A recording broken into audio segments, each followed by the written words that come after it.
Assalamualaikum warahmatullahi wabarakatuh. Perkenalkan, nama saya Nurita Hira.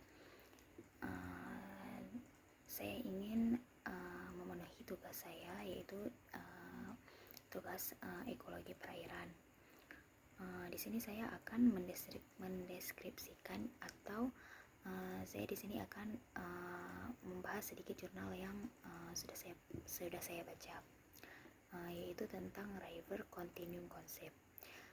Jadi di sini saya menemukan salah satu materi pembahasan yang membahas tentang distribusi air di dunia, di mana kita mengetahui pola distribusi air untuk di dunia itu 96,50% itu didominasi oleh air lautan, dan 0,39% itu didominasi oleh air tanah, dan 0,7% itu didominasi oleh air danau, dan 0,25 itu didominasi oleh air sungai.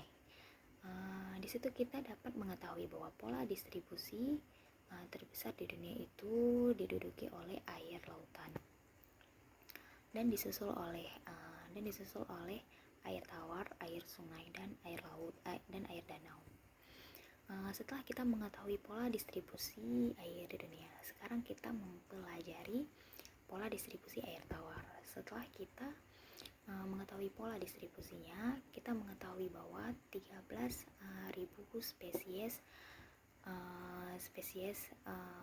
hewan hidup pada air tawar, sedangkan untuk 16.000 spesies itu hidup pada air laut, terdapat pada air lautan, dan dari sini kita dapat mengetahui di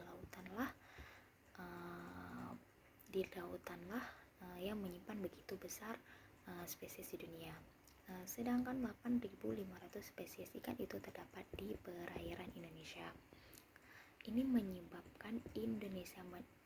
menyebabkan Indonesia menjadi salah satu daerah kedua yang menempati populasi spesies terbesar di dunia setelah Brazil. Jadi Brazil lah yang menduduki posisi pertama yang memiliki populasi spesies terbesar di dunia.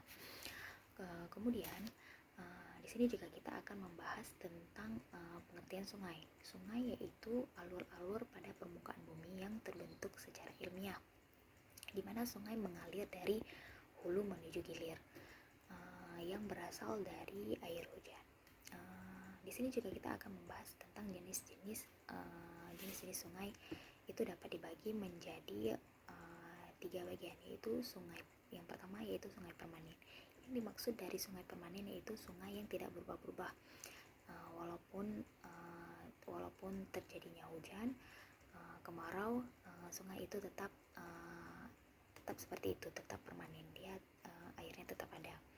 Kemudian yang kedua yaitu sungai periodik. Sungai periodik ini yaitu sungai yang tidak menetap airnya. Dia apabila ada air hujan, airnya akan bertambah, dan pada air kemarau dia akan kering. Kemudian ada sungai intermittent atau sungai episode. Sungai episode ini di saat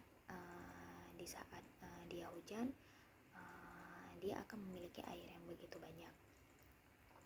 Kemudian di sini juga kita akan membahas karakteristik sungai, yaitu yang pertama dia mengalir secara searah, kemudian dia berfluktuasi yang sangat tinggi. Kemudian kebanyakan sungai itu relatif dangkal, dan sungai itu kekeruhan dan memiliki konsentrasi oksigennya itu lumayan tinggi. Kemudian dia memiliki elokan sungai atau meandrum, karena kita mengetahui bahwa sungai itu memiliki elokan. Kemudian yang terakhir, sungai juga dia panjang, yaitu dari hulu menuju hilir. Jadi itu aja yang dapat saya sampaikan.